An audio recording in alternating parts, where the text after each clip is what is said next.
6h47, Paris s'éveille à peine. Le 9 décembre 2024 s'annonce comme un matin ordinaire dans la capitale, sauf qu'il ne le sera pas. Pas du tout même. Imaginez la scène, les couloirs du palais de l'Élysée, plongés dans ce silence particulier qu'on ne trouve qu'au petit matin dans les lieux de pouvoir. Un silence lourd, presque solennel, seulement troublé par le claquement mesuré des pas des agents de sécurité sur le marbre glacé. Et au troisième étage, derrière la fenêtre d'un bureau qui domine les Champs-Élysées, un homme. Une tasse en porcelaine de Sèvres à la main, cadeau présidentiel reçu le jour de sa nomination, un détail qui prendra tout son sens plus tard, croyez-moi.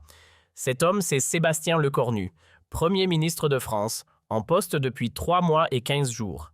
Jour pour jour. Et voilà le truc, pendant qu'il sirote tranquillement son café en contemplant l'avenue la plus célèbre du monde, il n'a absolument aucune idée de ce qui l'attend. Aucune. Dans exactement 3h13, son téléphone va sonner. 6h47, Paris s'éveille à peine. Le 9 décembre 2024 s'annonce comme un matin ordinaire dans la capitale, sauf qu'il ne le sera pas. Pas du tout même. Imaginez la scène, les couloirs du palais de l'Élysée, plongés dans ce silence particulier qu'on ne trouve qu'au petit matin dans les lieux de pouvoir. Un silence lourd, presque solennel, seulement troublé par le claquement mesuré des pas des agents de sécurité sur le marbre glacé. Et au troisième étage, derrière la fenêtre d'un bureau qui domine les Champs-Élysées, un homme. Une tasse en porcelaine de Sèvres à la main, cadeau présidentiel reçu le jour de sa nomination, un détail qui prendra tout son sens plus tard, croyez-moi. Cet homme, c'est Sébastien Lecornu, Premier ministre de France, en poste depuis 3 mois et 15 jours. Jour pour jour. Et voilà le truc, pendant qu'il sirote tranquillement son café en contemplant l'avenue la plus célèbre du monde, il n'a absolument aucune idée de ce qui l'attend. Aucune. Dans exactement 3h13, son téléphone va sonner. Un appel. Un seul, et cet appel va faire basculer non seulement son destin personnel, mais celui de toute la République française. Pour l'instant, tout paraît normal. La routine habituelle depuis sa prise de fonction réveille à 5h30 dans l'appartement de fonction revue de presse matinale AFP Reuters, Le Figaro, puis direction l'Élysée en voiture blindée. Un matin comme les autres, du moins en apparence. Sauf qu'aujourd'hui, justement, ce n'est pas un matin comme les autres. Aujourd'hui, c'est le grand jour. Le Parlement vote la confiance et Lecornu, soyons clairs, c'est déjà qu'il va la perdre. Les chiffres parlent d'eux-mêmes et ils sont brutaux. 78% des députés sont prêts à censurer son gouvernement. 78%. Autant dire que le verdict est écrit d'avance. Alors, il fait ce qu'il doit faire, il se prépare mentalement pour la réunion du cabinet, celle qui démarre comme tous les matins à 7h pile dans le salon doré de l'Élysée. C'est à ce moment précis, alors qu'il ajuste sa veste Hermès, que son téléphone personnel se met à vibrer dans la poche intérieure. Il jette un coup d'œil à l'écran de son Samsung. Mention affichée, numéro inconnu. Et là, normalement, fin de l'histoire. Protocole de sécurité de base, celui qu'on martèle à tout membre du gouvernement dès le premier jour, un numéro inconnu. On ne décroche pas. Point. Jamais. Sauf que ce matin-là, quelque chose cloche. Quelque chose de bizarre, d'indéfinissable, une espèce d'intuition qui lui prend aux tripes, comme s'il attendait cet appel depuis des semaines sans même le savoir. Alors il décroche. Allô? Sa voix est fatiguée, mais son oreille, elle est déjà aux aguets. De l'autre côté du fil, une voix. Une voix qui lui semble étrangement familière sans qu'il arrive à mettre un nom dessus. Un homme. La cinquantaine, grosso modo, et cette petite intonation caractéristique du sud-ouest qui traîne sur certaines syllabes. Monsieur le Premier ministre, j'ai quelque chose de très important à vous dire. Des informations qui pourraient changer radicalement la décision que vous vous apprêtez à prendre dans exactement 3h13. 3h13, l'heure exacte, au millimètre. Le cœur de Lecornu s'emballe d'un coup. Parce que là, attendez une seconde. Cette personne qui qu'elle soit a non seulement accès à son emploi du temps ultra confidentiel, mais elle connaît aussi l'heure précise du vote de confiance. Un vote qui officiellement n'a même pas encore été calé publiquement à la minute près. Qui peut bien savoir ça? Lecornu enchaîne rafale de questions. Qui êtes-vous?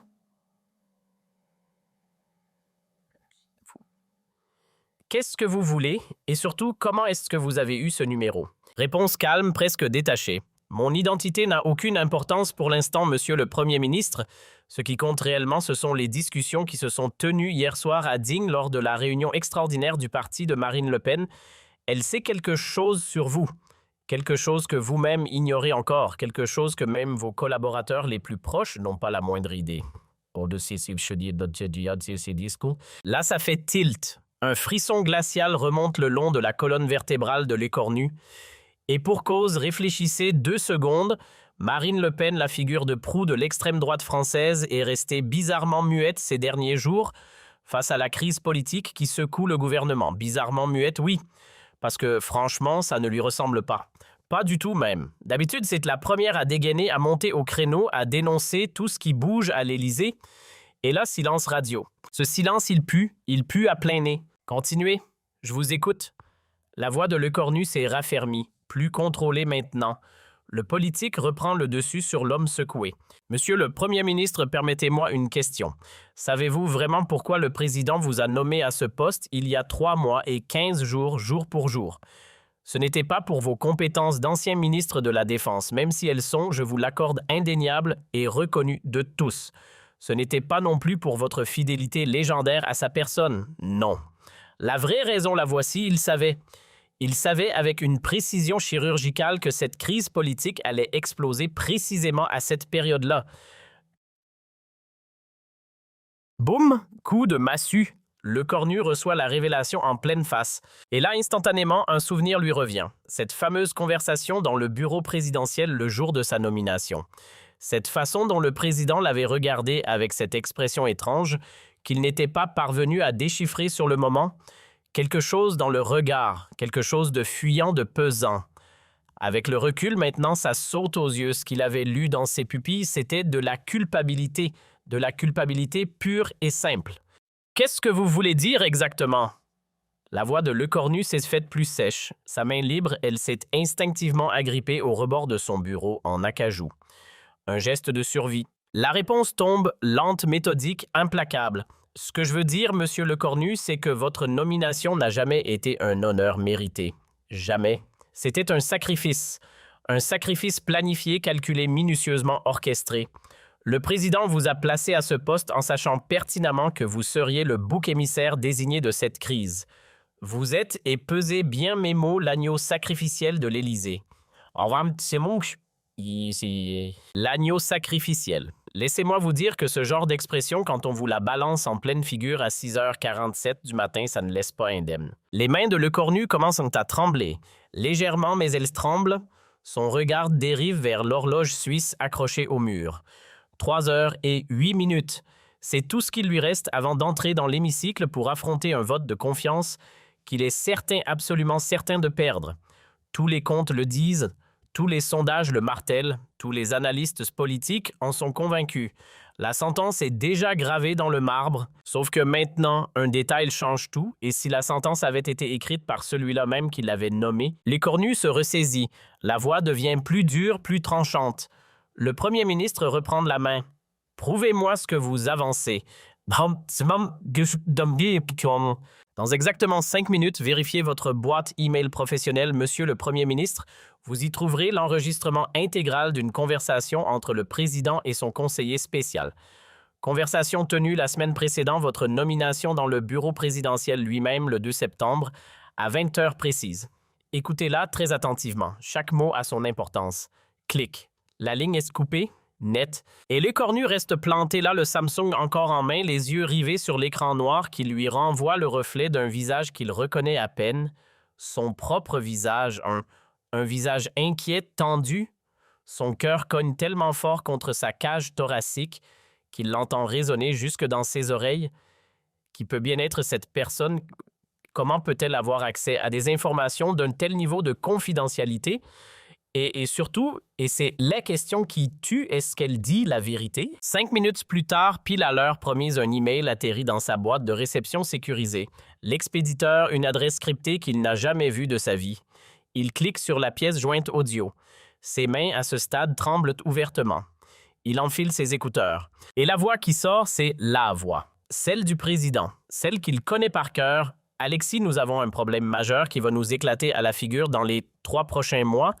La crise économique va s'amplifier, les manifestations vont reprendre, l'opposition va nous canarder de tous les côtés.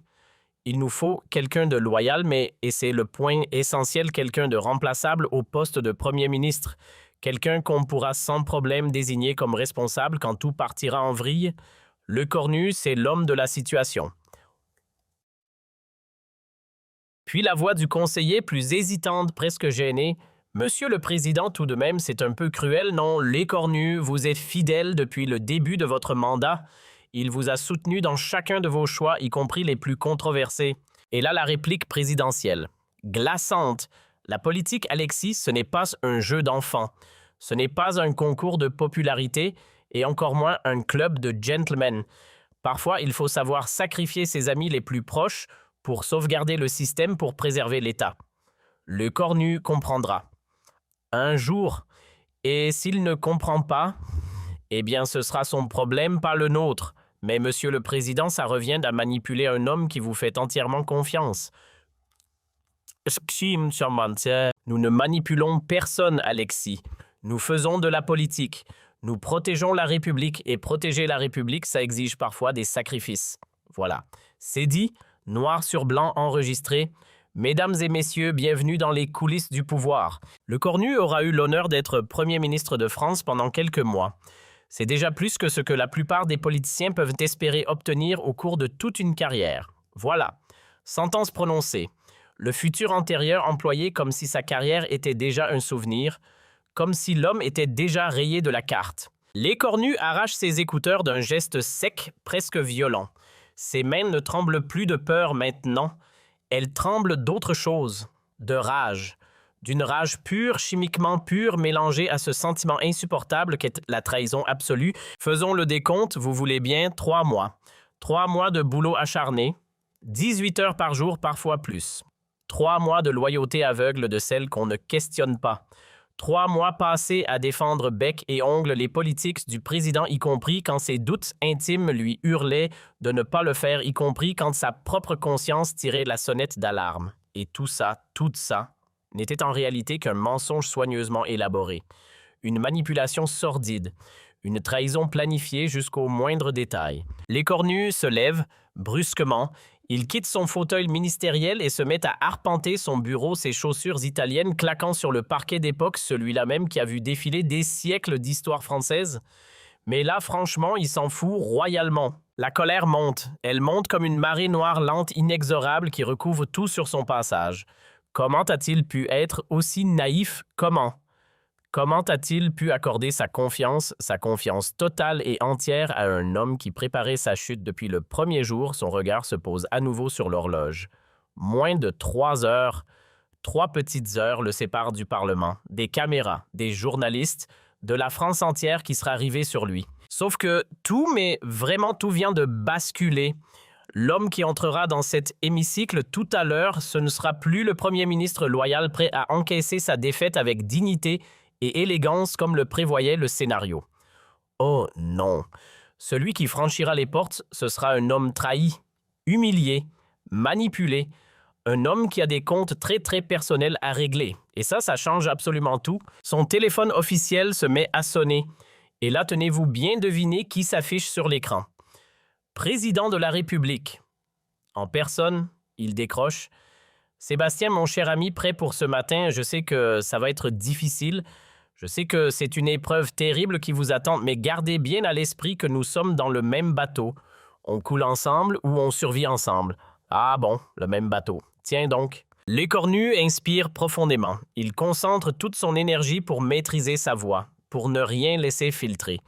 Oui, Monsieur le Président, je suis plus près que vous ne pourriez jamais l'imaginer. Écoutez-moi bien cette phrase. Plus près que vous ne pourriez jamais l'imaginer. Il vient de la lui servir droit dans les yeux et le président ne s'en rend absolument pas compte. Il poursuit tranquille sur le ton du mentor bienveillant. Parfait, parfait. Retenez bien quoi qu'il se passe dans l'hémicycle. Aujourd'hui, vous avez mon soutien total et inconditionnel. Je serai là dans la galerie présidentielle pour vous épauler. Et là, la réponse. Une réponse qui, rétrospectivement, est d'une ironie à couper au couteau. Bien sûr, votre soutien total et inconditionnel. Comme toujours, la voix de Lecornu est devenue glaciale, polaire. Mais le président, absorbé par son propre scénario, ne capte pas le signal. Pas encore. Grave erreur. Clic. Il raccroche, L'écornu se rassoit à son bureau, ouvre son ordinateur portable et se met à écrire. Il rédige un discours. Sauf qu'attention, et là c'est le point qui change tout, ce n'est absolument pas le discours qu'il avait peaufiné la veille avec son équipe de conseillers pendant des heures, mot après mot, virgule après virgule. Ce n'est pas le discours humble et résigné d'un premier ministre qui accepte sa défaite avec grandeur comme le voudrait la tradition républicaine. Non, ce qu'il tape à cet instant sur son clavier, c'est autre chose. Complètement autre chose. Quelque chose de radicalement différent. Quelque chose qui, dans quelques heures, va faire trembler la République française jusque dans ses fondations les plus profondes. 8h30 pile, toc, toc, toc. 3 petits coups discrets à la porte. Son directeur de cabinet entre l'air parfaitement professionnel. Monsieur le Premier ministre, avez-vous besoin d'aide pour réviser votre discours? Les services de communication sont à votre entière disposition pour les derniers ajustements. Lecornu lève lentement les yeux de son écran. Très lentement. Et là, il pose une question, anodine en apparence. Mais derrière, il y a tout. Dites-moi, depuis combien de temps exactement travaillez-vous pour moi? Depuis votre nomination, monsieur le Premier ministre, 3 mois et 15 jours. Et avant cela, quelle était votre fonction précédente? Là, le directeur de cabinet marque une hésitation. Juste une fraction de seconde. Mais elle est là. J'étais au cabinet personnel du président, monsieur. Exactement. Ce « exactement » tombe comme un couperet. Lecornu se lève, il se dirige vers la grande fenêtre qui donne sur les jardins de l'Élysée. Il laisse le silence s'installer parce qu'à ce stade, le silence est une arme. Dites-moi, y aurait-il d'autres petits détails intéressants à ma connaissance, d'autres choses que le président vous aurait personnellement demandé de garder pour vous, d'autres instructions confidentielles peut-être? Le directeur de cabinet blêmit. À vue d'œil, ses mains commencent à trembler légèrement, mais visiblement. Monsieur le Premier ministre, je ne suis vraiment pas certain de comprendre ce que vous sous-entendez. Oh, je pense que vous comprenez parfaitement bien. Lecornu se retourne. Ses yeux lancent des éclairs, pas des éclairs de colère hystérique, non bien pire, des éclairs de colère froide, cette colère lucide calculée qui est 1000 fois plus dangereuse que la fureur bruyante. Vous allez pouvoir retourner voir votre véritable patron, le président, et vous allez lui transmettre un message de ma part. Son petit plan si méticuleusement orchestré vient de subir une modification majeure. Je ne serai pas le bouc émissaire docile qu'il espérait. Je ne serai pas l'agneau qu'on mène à l'abattoir en silence, sans un mot, sans un cri. Monsieur le Premier ministre, je vous assure que... Dehors, immédiatement. Et allez dire au président qu'il va avoir une surprise désagréable ce matin. Une surprise qu'il n'oubliera jamais pour le restant de ses jours. Fin de l'audience. Mesdames, messieurs, le Premier ministre vient officiellement d'entrer en guerre. Seul. Enfin seul dans son bureau. Lecornu se replonge dans son discours, reprend sa rédaction là où il l'avait laissée. Et soyons parfaitement clairs, il sait exactement ce qu'il est en train de faire. Il le sait noir sur blanc. Ce qu'il s'apprête à prononcer dans quelques heures va pulvériser sa carrière politique. Définitivement. Sans retour possible, sans porte de sortie, sans plan B. Après un coup pareil, on ne revient jamais sur la scène politique française. Jamais. Mais vous savez quoi, il s'en fiche. Il s'en fiche royalement. Après 3 mois de manipulation cynique, après 3 mois de mensonges calculés au millimètre près, l'heure est venue. L'heure de dire la vérité. La vérité tout entière. Pas la version édulcorée, pas la version diplomatique. La vraie vérité crue, nue, brutale. 9h45 précise, à 15 minutes, à exactement 15 petites minutes du vote de confiance qui doit décider de son sort, le téléphone sonne à nouveau. Même voix, même mystérieux interlocuteur. Monsieur le Premier ministre, j'espère sincèrement que vous avez pris le temps d'écouter attentivement l'enregistrement que je vous ai transmis. Je l'ai écouté. Maintenant, dites-moi qui vous êtes. Vraiment. Cette fois, la voix de Lecornu n'a plus rien d'implorant. C'est une voix d'homme qui a pris sa décision. Et la réponse qui arrive, écoutez bien, parce qu'elle vaut son pesant d'or, je suis quelqu'un qui croit encore que le peuple français mérite de connaître la vérité sur ses dirigeants.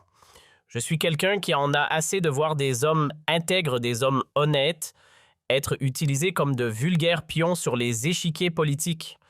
Je suis tout simplement quelqu'un qui pense que la démocratie mérite mieux que ces petits jeux sordides. Oh, belle déclaration d'intention. Lecornu insiste. Pourquoi m'aidez-vous? qu'est-ce que vous y gagnez? Et là, la phrase qui change tout, parce que vous, monsieur, vous avez encore le choix. Un choix que beaucoup d'hommes politiques n'ont plus depuis longtemps, le choix. Ce mot va résonner dans sa tête pendant les minutes qui vont suivre. La voix poursuit, vous avez deux options. La première, jouer docilement le rôle pathétique que le président vous a assigné. La seconde, avoir le courage de dire la vérité au peuple français. Alors, qu'est-ce que vous choisissez? La voix enchaîne sans même attendre la réponse, mais avant que vous ne preniez votre décision, j'ai encore un dernier élément crucial à vous transmettre. Dans exactement 10 minutes, vous recevrez un autre email dans votre boîte de réception. Et cette fois, il s'agit de l'enregistrement complet de la conversation secrète qui s'est tenue hier soir à 23 heures entre le président et Marine Le Pen. Marine Le Pen, l'estomac de Lecornu se noue instantanément. Voilà qui explique le silence suspect des derniers jours. Le genre de deal qui garantit que Marine Le Pen ne déposera pas de motion de censure contre vous aujourd'hui, en échange de quoi de concessions très précises sur les politiques d'immigration et de sécurité intérieure. Comprenez bien ce qui se trame, monsieur Lecornu, le président vous sacrifie publiquement certes, mais dans le même temps, il s'assure en secret que son gouvernement ne s'effondre pas complètement. Vous êtes le sacrifice, vous et vous seul, mais le système lui survit. Clic, ligne coupée, une fois de plus, Lecornu reste pétrifié sur place. Le président et Marine Le Pen dans un deal secret, l'extrême droite et l'Élysée, main dans la main, ça dépasse tout. Tout! Ça dépasse les pires cauchemars politiques qu'il ait pu imaginer dans ces moments les plus parano. Parce que, franchement, voyez-vous, il est une chose d'être sacrifié par son propre camp. C'est moche, c'est douloureux, mais ça reste dans l'ordre de la politique interne. Mais être sacrifié dans le cadre d'une entente occulte entre le président centriste et la leader de l'extrême droite, ça, mesdames et messieurs, ce n'est plus de la politique, c'est de la haute trahison. De la trahison démocratique à l'état pur, et l'enregistrement n'est même pas encore arrivé. 10 minutes plus tard, pile à l'heure, l'email tombe dans la boîte de réception. Cette fois, l'enregistrement est plus court. Beaucoup plus court. Mais accrochez-vous bien parce que ce qu'il contient est infiniment plus dévastateur que le premier. La voix du président d'abord. Une voix fatiguée mais déterminée. Marine, nous avons absolument besoin de votre coopération pour la journée de demain. L'avenir de la stabilité politique en France en dépend entièrement. Et en face, la voix de la leader du Rassemblement national. Froide, calculatrice. Du pur business. Et en échange de cette coopération, qu'est-ce que j'obtiens concrètement? Concrètement, le mot est lâché. On n'est pas dans le théâtre, on est dans le marchandage. En échange, nous nous engageons à discuter sérieusement de certaines de vos propositions. L'immigration européenne, les contrôles aux frontières, des discussions officielles, je précise, pas des promesses creuses en l'air. Et le cornu dans tout ça, qu'est-ce qu'il devient? Et là, tenez-vous bien, la réponse du président tombe avec une froideur clinique. Le cornu sera sacrifié publiquement. Exactement comme nous en avons convenu la semaine dernière, vous aurez votre victoire symbolique bien médiatisée, bien visible. Vous pourrez dire à vos électeurs que vous avez fait tomber le gouvernement. Mais dans les faits, le système lui survivra. Tout le monde y gagne. Tout le monde y gagne, sauf un, sauf celui qu'on jette en pâture. Parfait. Dans ce cas, le Rassemblement national s'abstiendra lors du vote. Ni pour ni contre. Ça vous donne la majorité nécessaire pour survivre. Merci Marine. C'est exactement ce qu'il nous fallait. Fin de l'enregistrement. Mesdames et messieurs, voilà comment, dans les hautes sphères du pouvoir, on négocie la carrière d'un homme comme on négocie un contrat de téléphonie mobile. Claquement sec. Lecornu ferme brutalement son ordinateur portable. La colère le submerge complètement comme un raz-de-marée qui emporte tout. Parce que là, faisons le bilan. Faisons-le ensemble posément pour bien mesurer l'ampleur de la trahison. Le président ne s'est pas contenté de le trahir de la façon la plus cynique qui soit, non ça, c'était déjà énorme. Il a fait bien pire, il a conclu un marché sordide avec l'extrême droite française. L'extrême droite, vous vous rendez compte, celle que les républicains de tous bords sont censés combattre, pas négocier avec. Et tout ça s'est fait où? Dans son dos. Comment? En utilisant sa loyauté, sa confiance, son intégrité comme autant de monnaie d'échange dans un vulgaire troc politique. Lecornu lève les yeux vers l'horloge murale. 2 minutes. 2 petites minutes avant d'entrer dans l'hémicycle de l'Assemblée nationale. 2 minutes avant de faire face aux 577 députés aux caméras à la France entière. 2 minutes avant de changer définitivement et de manière irréversible l'histoire politique de la Ve République. Le compte à rebours a commencé. L'écornu attrape son téléphone personnel. Et là, il fait un truc que personne, mais alors absolument personne ne voit venir. Il dégaine un message identique qu'il envoie simultanément à tous les grands médias français. Tous. Le Figaro, Le Monde, Libération France, Inter, BF, MTVL, CI, la totale. Le message, le voici, court, incisif, calibré pour faire mouche, conférence de presse extraordinaire et exclusive immédiatement après le vote de confiance à l'Assemblée nationale. Révélation majeure et inédite sur la crise politique actuelle. Document à l'appui. Document à l'appui. Ces 4 mots dans le milieu médiatique, c'est le signal universel. Ça veut dire préparez vos caméras, préparez vos micros parce que ça va déménager. Il enfile sa veste, il ajuste sa cravate, un dernier coup d'œil dans le miroir, et le voilà qui sort de son bureau d'un pas déterminé, cap sur l'Assemblée nationale, son nouveau discours explosif serré dans la main. Son cœur tambourine dans sa poitrine d'accord, mais son esprit lui est d'une clarté absolue. Chirurgicale même. L'homme qui traverse les couloirs à cet instant n'est plus un premier ministre. C'est un missile armé prêt à faire feu. Hémicycle de l'Assemblée nationale, l'atmosphère est littéralement électrique. Tendue comme une corde de piano prête à claquer, et détail qui ne trompe pas, les 577 députés sont là. Tous, jusqu'au dernier. Fait rarissime, quasiment inédit dans l'histoire parlementaire récente. D'habitude, même pour les votes cruciaux, il y a toujours quelques sièges vides. Pas aujourd'hui. Aujourd'hui, tout le monde veut voir, tout le monde veut témoigner. Ils sentent tous instinctivement que quelque chose d'énorme est en train de se passer. Les journalistes, eux, ont pris d'assaut les tribunes de presse. Les caméras sont braquées sur la tribune, prêtes à capter chaque mot, chaque expression, chaque silence. Et là-haut, dans la galerie présidentielle, le président en personne observe la scène. Il est là apparemment confiant, sûr de son plan machiavélique. Il pense encore que tout va se dérouler comme prévu dans son petit scénario. Il ne sait pas. Il ne sait absolument pas ce qui lui tombe dessus. L'écornu s'avance, lentement, très lentement. Il monte à la tribune officielle et là, il prend le temps. Il prend vraiment le temps. Son regard balaie la salle avec méthode. D'abord, il lève les yeux vers la galerie présidentielle, droit dans les yeux du président. Ensuite, il redescend vers l'hémicycle, les 577 députés à leur banc.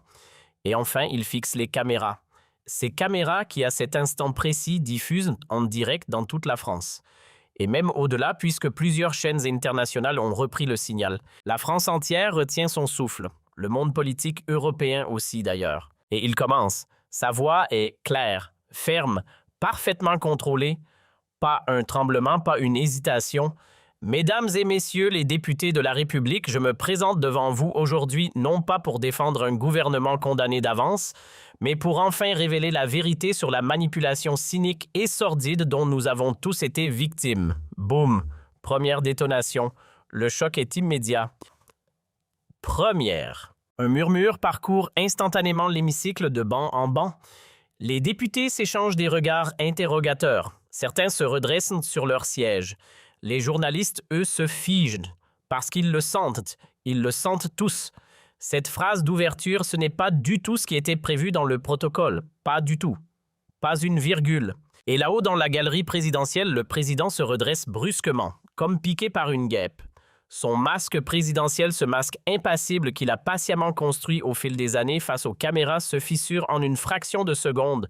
L'inquiétude transparaît, puis la panique franche nette visible. On voit ses conseillers autour de lui commencer à s'agiter. Il a compris. Trop tard, mais il a compris. Il ne contrôle plus rien. Et le cornu continue. Il n'est plus là pour faire dans la dentelle. Il y a exactement 3 heures et 13 minutes, j'ai reçu un appel téléphonique qui a littéralement tout bouleversé dans ma perception de la politique française. J'ai appris que ma nomination au poste de Premier ministre n'était pas un honneur mérité après des années de service loyal comme je l'avais cru.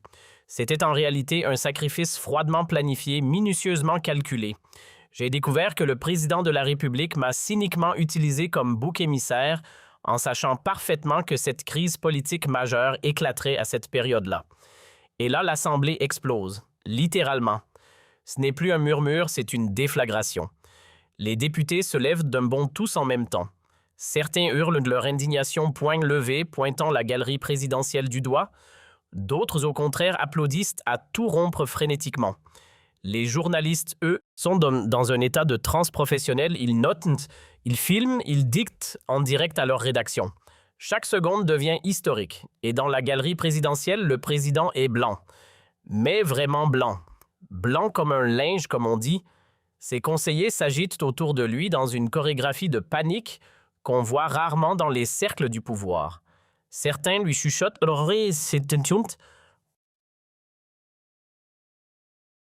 L'oreille d'autres consultent fébrilement leur téléphone. La machine Élysée est en train de se disloquer en direct sous les yeux de la France entière. Et le cornu en remet une couche, parce qu'il n'a pas fini, loin de là. Mais ce n'est absolument pas tout, mesdames et messieurs les députés. Sa voix domine parfaitement le chaos ambiant. Elle s'impose, elle écrase le vacarme. J'ai également découvert qu'un accord secret, un accord honteux, a été conclu hier soir entre le président de la République et Mme Marine Le Pen. Un accord qui garantit que le Rassemblement national s'abstiendra lors de ce vote, et tout ça en échange de concessions très précises sur l'immigration. Et là, mesdames et messieurs, nouveau séisme. Mais d'une autre nature. Marine Le Pen, à son banc de députés, vient de pâlir à son tour. Son visage perd toute couleur en une fraction de seconde. Elle tourne lentement la tête vers la galerie présidentielle et là, les caméras captent ce regard. Un regard chargé de fureur pure. Parce qu'elle vient de comprendre quelque chose de fondamental, elle aussi s'est fait manipuler. Leur accord secret, censé rester enterré dans les coulisses, vient d'être balancé publiquement devant la France entière.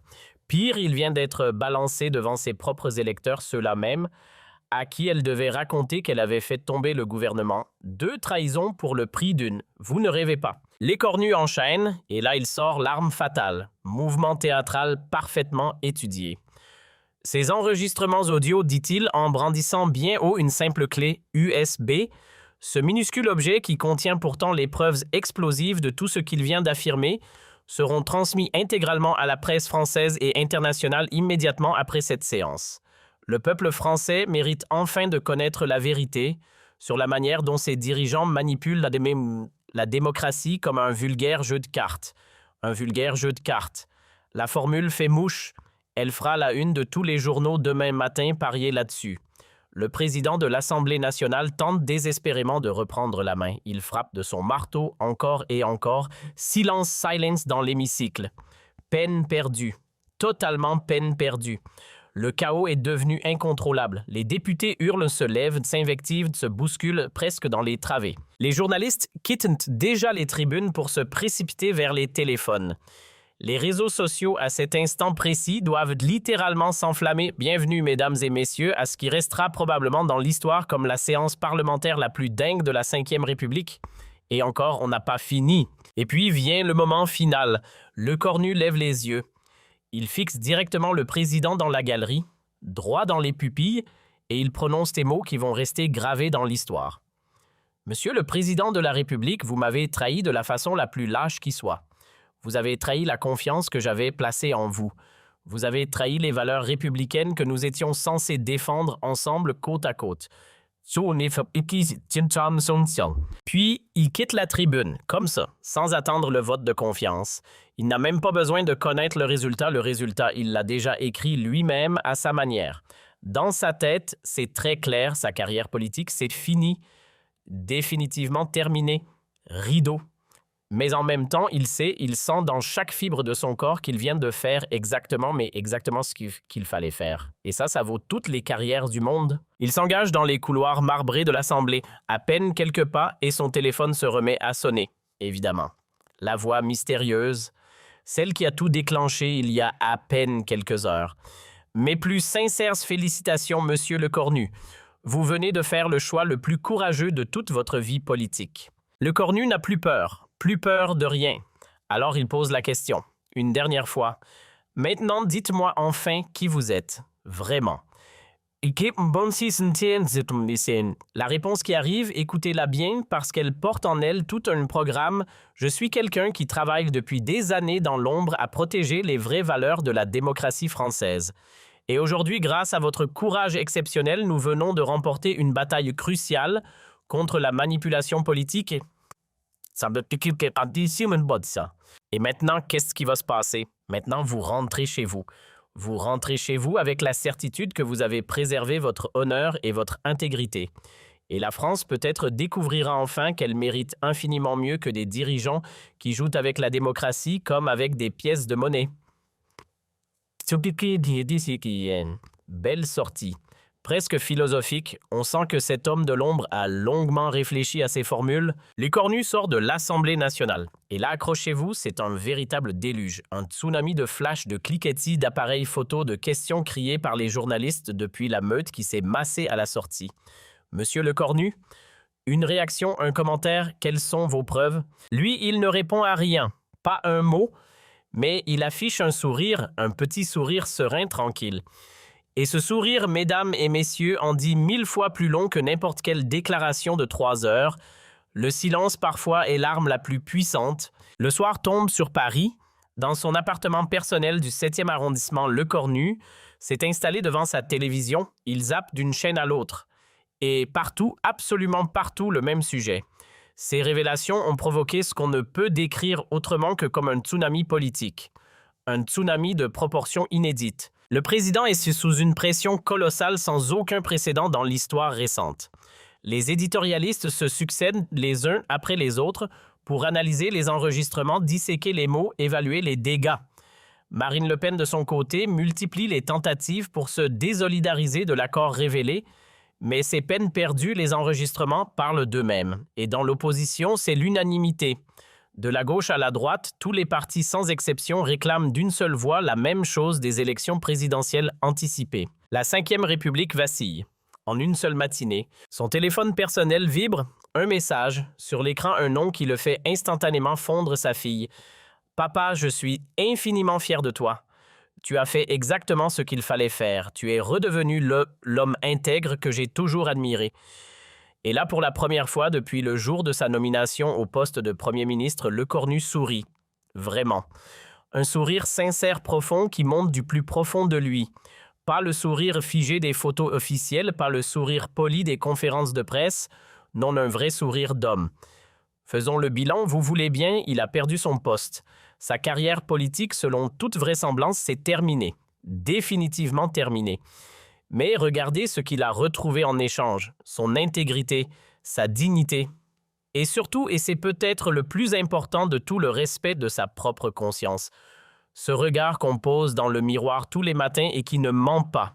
Ça, mesdames et messieurs, ça n'a pas de prix. Aucun poste au monde, même le plus prestigieux, ne vaut ça. L'appel téléphonique de ce matin, ce fameux appel reçu il y a à peine quelques heures, a effectivement tout changé. Mais pas uniquement pour lui à titre personnel. Il a changé quelque chose pour toute la France. Et parfois, c'est exactement ce dont un pays a besoin, voyez-vous. Un homme, un seul, prêt à sacrifier courageusement son avenir personnel pour que la vérité puisse enfin éclater au grand jour. C'est rare, c'est très rare. Mais quand ça arrive, ça marque l'histoire. Dehors dans les rues de Paris, la nuit est tombée, mais la ville ne dort pas. Des manifestants se sont rassemblés spontanément. Et ils scandent son nom. Le Cornu, l'homme qui a dit la vérité. Le Cornu, le héros de la République. Les livres d'histoire, quand ils évoqueront cette période, noteront peut-être que cet homme a été Premier ministre pendant seulement 3 mois et 15 jours. Un mandat express, presque une parenthèse. Mais ce qu'ils retiendront surtout, et pour les siècles à venir, c'est qu'en 3 heures décisives, juste 3 heures, il a bouleversé le cours de la politique française et redonné espoir à un peuple qui n'y croyait plus. Parfois, l'histoire ne se mesure pas en années, elle se mesure en minutes. Et tout cela, tout ce séisme planétaire, il aura fallu une seule chose pour le déclencher. Un appel téléphonique mystérieux, d'un inconnu, d'un homme qui croyait encore envers et contre tout que la vérité et l'intégrité peuvent triompher de la manipulation et du cynisme politique. Cette nuit-là, pendant que Paris bruisse encore des révélations historiques de la journée, que les chaînes d'infos tournent en boucle, que les réseaux sociaux s'enflamment sans répit, Le Cornu se couche. Et là, miracle, il s'endort, paisiblement, pour la première fois depuis sa nomination. Sans angoisse, sans cauchemar, sans ce poids constant dans la poitrine qui l'écrasait depuis 3 mois. Il a fait le bon choix, le seul choix possible pour un homme d'honneur. Et l'appel, c'est vrai, a tout déclenché. Mais au final, c'est lui et lui seul. C'est lui qui a choisi de changer le cours de l'histoire de France. L'appel n'était qu'une opportunité. Le courage lui était tout entier à lui. Mais attendez, parce que l'histoire, mesdames et messieurs, ne s'arrête pas là. Oh non, loin de là. On entre à présent dans l'acte 2 et croyez-moi, c'est encore plus fou. 3 jours. 3 jours seulement après les révélations explosives à l'Assemblée et la France entière est littéralement en ébullition. Et là, je pèse mes mots. Ce n'est pas juste agité, ce n'est pas juste tendu, c'est en ébullition. Total. Les manifestations se succèdent vague après vague et dans toutes les grandes villes du pays. De Marseille à l'île de Lyon, à Bordeaux, de Nantes à Strasbourg. Personne n'est épargné. Personne ne reste spectateur. Les gens descendent dans la rue par milliers, par dizaines de milliers. Et sur les réseaux sociaux, le hashtag #LesCornusHéros a littéralement explosé. Viral. Trending mondial. En tête des tendances sur toutes les plateformes dans toutes les langues. Un phénomène qu'aucun communicant, aucune agence, aucun service de com n'aurait pu fabriquer. Ça, c'est spontané. C'est du peuple, du vrai. Et à l'Élysée, on panique. Dans son bureau de l'Élysée, le président fait les 100 pas, littéralement. Il marche, il s'arrête, il repart, il marche encore. Ses conseillers, eux, tentent désespérément de limiter les dégâts. Mais soyons réalistes, limiter les dégâts quand le bateau prend l'eau de toutes parts, c'est vider l'océan avec une cuillère à café. Les sondages catastrophiques.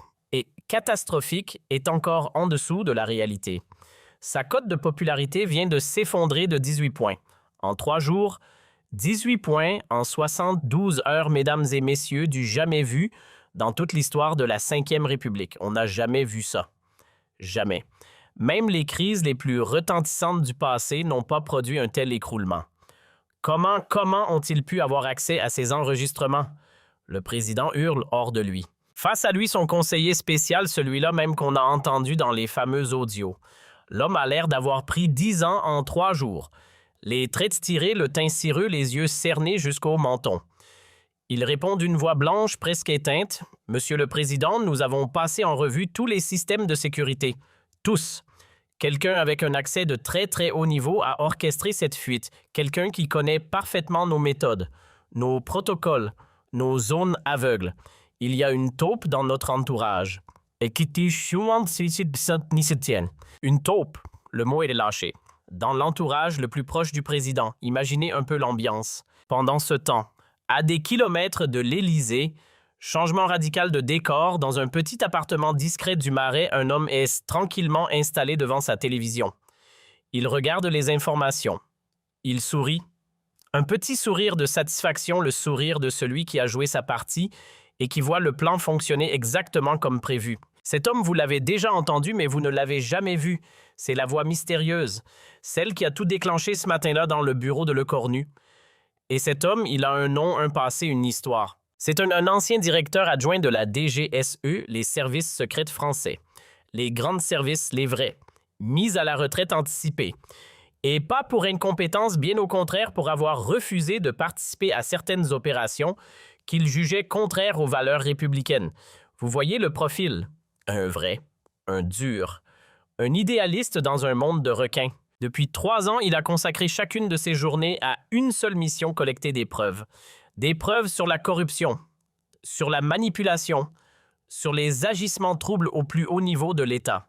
Et accrochez-vous parce que voici le twist, l'affaire Lecornu, ce scandale monumental qui vient de faire vaciller la République. Ce n'est que la partie émergée de l'iceberg, la pointe, juste la pointe. Pourquoi avoir choisi Lecornu parmi tous les ministres, tous les politiques possibles? Pas au hasard, je peux vous le dire. Il a étudié son profil psychologique méticuleusement. Un homme intègre. Loyal certes, mais pas aveugle. Capable, quand on lui met la vérité sous les yeux, de faire le bon choix. Le choix courageux.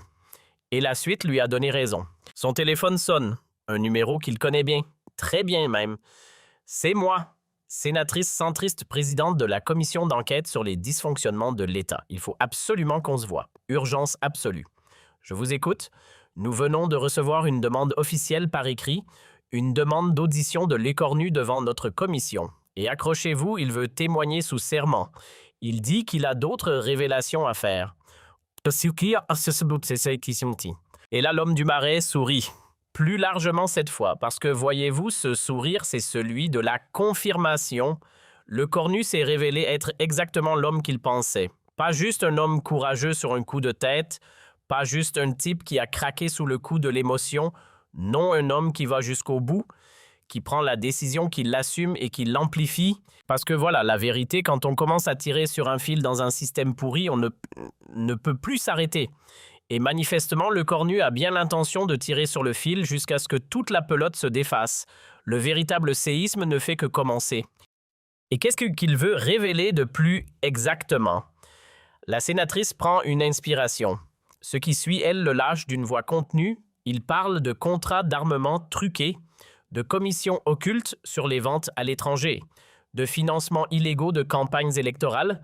Écoutez-moi bien, si ce qu'il dit est vrai, c'est tout le système qui va s'effondrer. Tout le système. Pesez ces mots. Pas un ministre, pas un scandale isolé, tout le système. Cette nuit-là, pendant que la France bruisse encore des répercussions de son coup d'éclat, le cornu, lui, ne dort pas.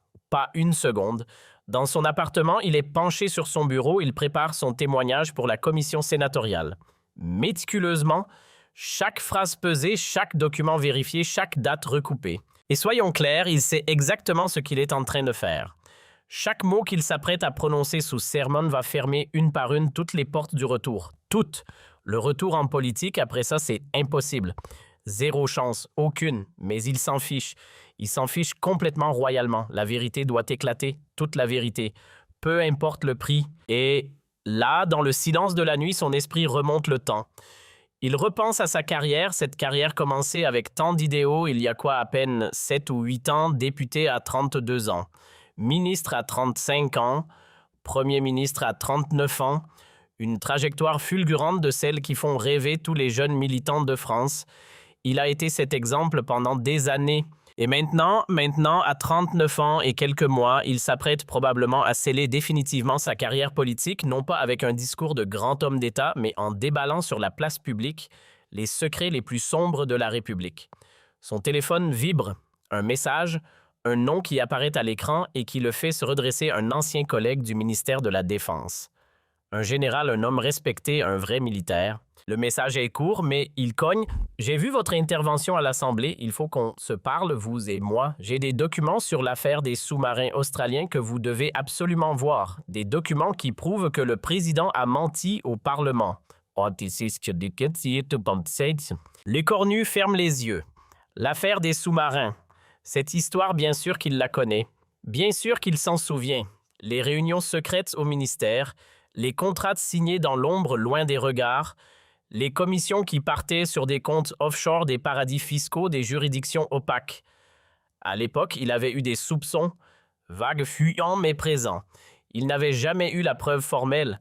Maintenant, il semblerait qu'elle existe. Le lendemain matin, le cornu sort discrètement. Pas de voiture officielle, pas d'escorte, pas de signe distinctif.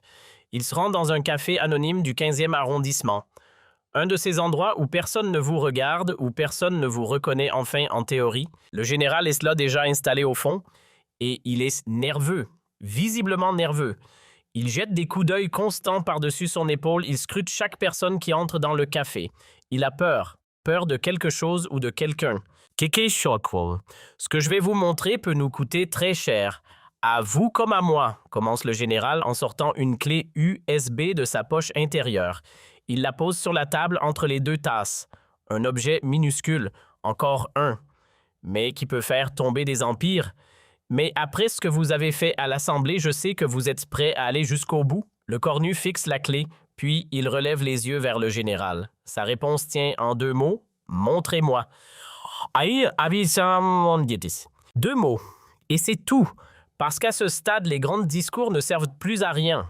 L'heure est à l'action. Le général branche la clé sur son ordinateur portable. L'écran s'allume. Un tableau apparaît, rempli de chiffres, de noms, de dates. Voici les vrais chiffres du contrat avec l'Australie. Pas la version officielle qu'on a présentée au Parlement, non. La vraie. Regardez ces lignes comptables là. Le doigt du général court sur l'écran. 150 millions d'euros de commissions non déclarées, 150 millions. Et maintenant, regardez bien les destinataires. Les cornus se penchent. Ses yeux s'écarquillent au fur et à mesure qu'il descend la liste, parce que ce qu'il lit, c'est un véritable who's who. Parmi les bénéficiaires, plusieurs personnalités très proches du président, certaines qu'on voit à la télé, d'autres dans l'ombre. Et surtout, accrochez-vous, certaines de ces personnes ont financé la campagne présidentielle. Ces campagnes, celles du locataire actuel de l'Élysée. Mon Dieu, murmure le cornu. Juste 2 mots, mais qui résument tout. Et vous réalisez ce que ça signifie? Demande le général. Parfaitement. La voix de Lecornu est blanche. Ça signifie que le président a utilisé les contrats d'armement comme une machine à financer illégalement son réseau politique, des contrats d'État, de l'argent public, détourné. Exactement. Et ça signifie aussi autre chose, monsieur l'ancien ministre. Ça signifie que vous, en tant qu'ancien ministre de la Défense, vous étiez censé être au courant de tout ça. Mais je n'étais au courant de rien, ces documents, je ne les ai jamais vus. On ne me les a jamais fait passer. Le général hoche la tête lentement. Je sais, je le sais parfaitement. Et c'est précisément pour ça que vous devez témoigner, pour montrer preuves à l'appui comment ils vous ont écarté des vraies décisions tout en vous faisant porter publiquement la responsabilité du tout. Le mécanisme est limpide, cruel mais limpide. On l'a nommé, on l'a mis en vitrine, mais les vraies décisions, on les a prises ailleurs entre soi, à l'abri de son regard. 2 jours plus tard, salle d'audition du Sénat. Devant la commission sénatoriale, Lecornu s'apprête à témoigner, sous serment, juré main levée la totale, et devant lui les caméras. De toutes les chaînes d'information, sans exception, BFM TV, LCI, CNews, France Info, France 24, TF1, France 2 et même plusieurs chaînes internationales qui ont dépêché leurs équipes sur place. Le monde entier veut voir ça. La France entière est suspendue à ses écrans. Dans les bistrots, dans les entreprises, dans les foyers, partout. On a coupé la radio, on a mis la télé. On regarde. En direct. Lecornu commence d'une voix posée. Calme mais ferme. Mesdames et messieurs les sénateurs, ce que je vais révéler aujourd'hui va probablement choquer l'opinion publique. Je le sais. J'en suis conscient. Mais la République mérite mieux que les mensonges et la corruption. Et là, pendant 3 heures pleines, enchaînées, sans interruption, il déroule méthodiquement, point par point, preuve par preuve, tout le système de corruption qu'il a découvert ces derniers jours grâce au général, grâce à la voix mystérieuse, grâce à son propre travail de vérification, les contrats d'armement truqués, un par un il les cite, les commissions occultes, montant, date, bénéficiaires, les financements illégaux de campagne, circuits financiers détaillés, les comptes offshore, numéro juridiction titulaire. Il présente des documents, il diffuse des enregistrements, il produit des témoignages écrits signés notariés. Ce n'est plus un discours politique, c'est un acte d'accusation en règle. Et puis arrive la phrase, celle qui va faire la une de toute la presse mondiale le lendemain matin. Il la prononce d'une voix ferme sans vaciller en regardant la caméra droit dans l'objectif. Le président de la République a transformé la fonction présidentielle en une machine à blanchir l'argent et à financer illégalement son parti politique. Blanchir l'argent. Financer illégalement. Des mots d'une gravité absolue prononcés sous serment devant une commission sénatoriale.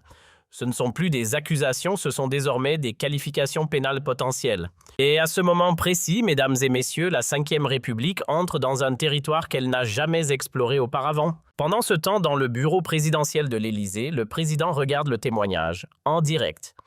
Incapable de détourner les yeux, incapable de changer de chaîne, il est comme hypnotisé par sa propre chute diffusée en mondovision. Autour de lui, le ballet des conseillers. Ils entrent, ils sortent, ils reviennent, sans arrêt. Et chacun apporte à chaque fois une mauvaise nouvelle, toujours pire que la précédente. On dirait une chaîne de production où la marchandise serait la catastrophe. Son directeur de cabinet finit par se planter devant lui, le visage grave, la voix tendue. Monsieur le Président, le procureur de la République vient d'ouvrir une enquête préliminaire. Et dans le même temps, l'opposition dépose une motion de destitution. Enquête préliminaire. Motion de destitution. En quelques secondes, 2 mots qu'aucun président de la Ve République jamais n'a voulu entendre prononcer à son sujet. Le président ne répond pas. Il se lève, il se dirige vers la fenêtre. Il écarte le rideau. Au loin, en bas, sur la place, il voit les manifestants. Ils sont des milliers, des dizaines de milliers, et ils scandent tous ensemble d'une seule voix qui porte jusque dans son bureau « Démission, démission !»« Comment sommes-nous arrivés là ?» murmure-t-il, presque pour lui-même.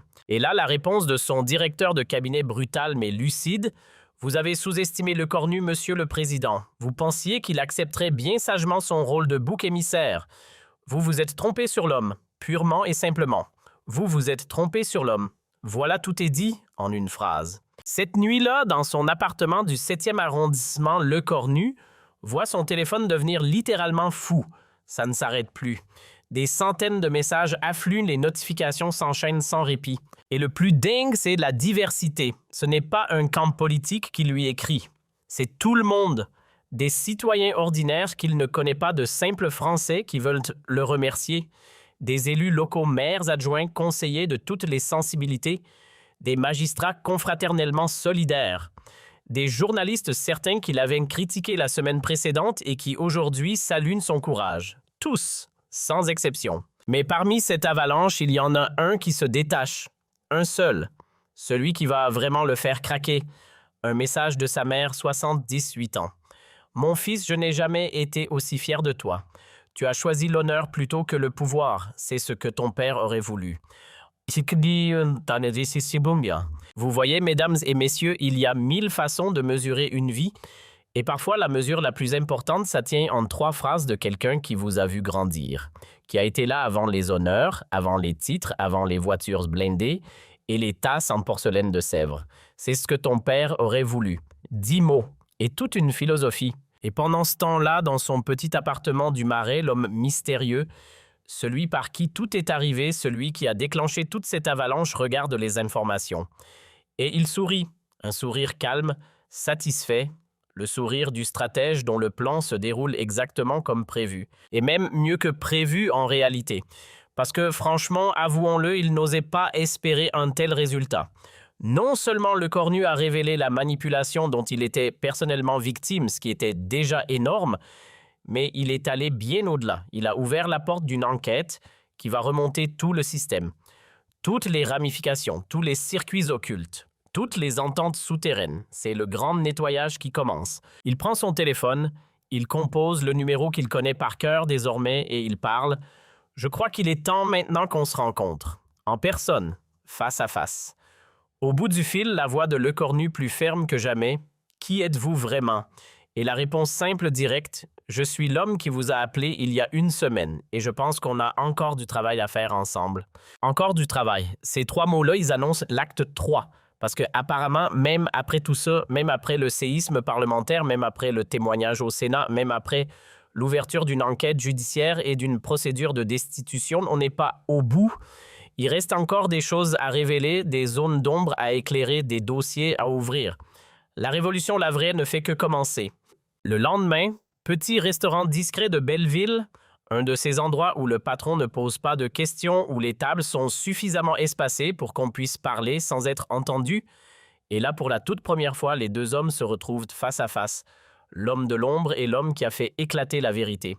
Ils se voient en chair et en os enfin. L'homme mystérieux à la 60aine. Les cheveux gris coupés court à la militaire. Les yeux perçants de ses yeux qui vous scannent en une fraction de seconde. Et surtout, cette présence particulière, celle qui inspire immédiatement confiance sans qu'on sache vraiment pourquoi. Un homme qu'on sent solide. Un roc. Le Cornu attaque direct. Il a besoin de comprendre pourquoi moi, pourquoi m'avoir choisi moi en particulier. La réponse est calme, posée, parce que j'ai étudié votre parcours longuement, en détail, parce que je savais que vous étiez un homme intègre de ceux qui ne se laissent pas acheter, et parce que tout simplement vous étiez parfaitement placé pour révéler la vérité. Un premier ministre en fonction au cœur du système avec un profil psychologique compatible. C'était vous ou personne. Et maintenant qu'on a fait tout ça, maintenant on ne s'arrête pas. On va plus loin, beaucoup plus loin. Ce que vous avez révélé jusqu'ici, ce n'est que le début. Juste le début. Croyez-moi, il y a d'autres affaires, d'autres scandales, d'autres mensonges. La France mérite de connaître toute la vérité. Pas un dixième, pas la moitié, toute. Les Cornus regardent cet homme. Vraiment. Il prend le temps de le regarder, de regarder cette personne qui, quelques jours plus tôt, n'était qu'une voix au bout du fil et qui a bouleversé sa vie entière. « Vous savez, dit-il enfin, que je ne pourrai plus jamais revenir en politique après tout ça. Jamais. Et est-ce que ça vous dérange? Question simple, question terrible. L'écornu réfléchit, pas longtemps, mais il réfléchit, il s'interroge sincèrement. Non, il répète. Non, étrangement non. Pour la première fois depuis des années, je me sens plus libre que je ne l'ai jamais été. Plus libre que je ne l'ai jamais été. Écoutez bien cette phrase parce qu'elle résume tout. Des années à porter un costume, à choisir ses mots, à peser chaque décision en fonction de son impact politique, à vivre sous le regard permanent des médias et de l'opinion. Et au moment où tout ça s'effondre, au moment où sa carrière part en fumée, la liberté. La vraie. L'homme en face de lui hoche la tête, il comprend. Il a connu ça lui aussi. Mais c'est bien. Alors dans ce cas, on continue, ensemble, pour la République, pour la démocratie, pour la vérité. 3 mots,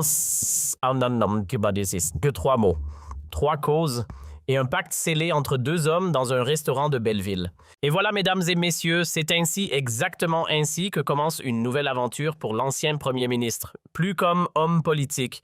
Cette casquette-là, il l'a déposée définitivement sur la tribune de l'Assemblée. Non. À partir de maintenant, il devient autre chose, un défenseur de la transparence démocratique.